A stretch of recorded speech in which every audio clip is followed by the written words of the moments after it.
नमस्कार। प्रांजल ज्ञान गंगा में आप सभी का स्वागत है। कल हमने व्यास जी के आगमन की कथा को पढ़ा था। आज हम किरमिर वध की कथा को पढ़ेंगे।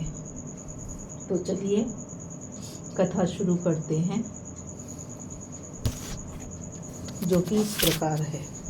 वैशंपायन जी कहते हैं, जन्मेजय, मैत्रेय मुनि के चले जाने पर राजा धृतराष्ट्र ने विदुर से पूछा, विदुर, भीमसेन से किरमिर राक्षस की भेंट कहाँ हुई थी?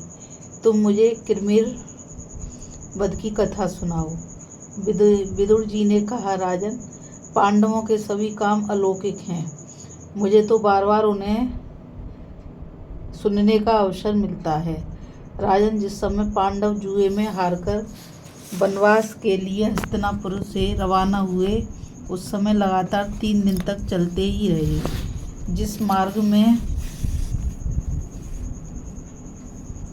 वे काम्य वन में प्रवेश करना चाहते थे, आधी रात के समय उस मार्ग को रोककर किरमिर राक्षस खड़ा हो गया। वह हाथ में जलती हुई लूट लिए हुए था।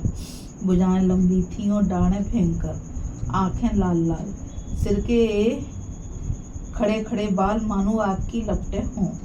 वह कभी तरह तरह की माया फैलाता तो कभी बादलों की तरह गरजता।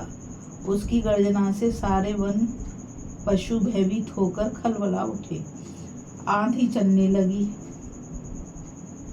धूल से आकाश आच्छादित हो गया। द्रौपदी तो उसके दर्शन मात्र से बेहोशी हो गई।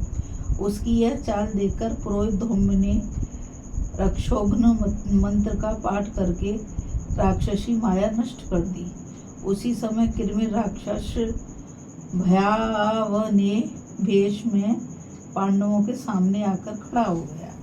पांडवों का परिचय जानकर किरमिर ने कहा कि मैं बकासुर का भाई और हिडिंब का मित्र हूँ। इसी भीमसेन ने इसको मारा है, इसलिए आज अच्छा अवसर मिला है। इसे मैं अभी नष्ट किए डालता हूँ। उसी समय भीमसेन ने एक बहुत बड़ा पेड़ उखाड़ा और उसके पत्ते तोड़ ताड़ कर फेंक दिए। भीमसेन ने दृढ़ता के साथ लंगोट कसकर वृक्ष को उठाया और राक्षस के सिर पर दे मारा, परंतु इससे राक्षस को कोई घबराहट नहीं हुई। राक्षस ने उनके ऊपर एक जलती हुई लकड़ी फेंकी, परंतु भीमसेन ने पैर से मारकर अपने को बचा लिया। इसके बाद दोनों में भयंकर वृक्ष युद्ध हुआ, जिससे आसपास के बहुत से वृक्ष नष्ट हो गए। भीमसेन ने हाथी के समान झपटकर राक्षस को अपनी बाहों में बांध लिया अवश्य, परंतु वह जोर करके निकल गया और उल्टे भीमसेन को ही पकड़ लिया। तदंतर बलवान भीमसेन ने उसको जमीन पर गिरा दिया और उसकी कमर घुटनों से दबाकर गला घोट दिया। उसका शरीर ढीला पड़ गया, आंखें निकल आईं। इसी प्रकार किरमिर राक्षस के मर जाने पर पांडवों को बड़ी प्रसन्नता हुई। सब लोग भीमसेन की प्रशंसा करने लगे और फिर काम्य वन में प्रवेश किया। इस प्रकार विदुर जी से किरमिर वध की बात सुनकर राजा धृतराष्ट्र उदास हो गए और उन्होंने लंबी सांस ली। अभी आप संक्षिप्त महाभारत में किरमिर वध की कथा को सुन रहे थे।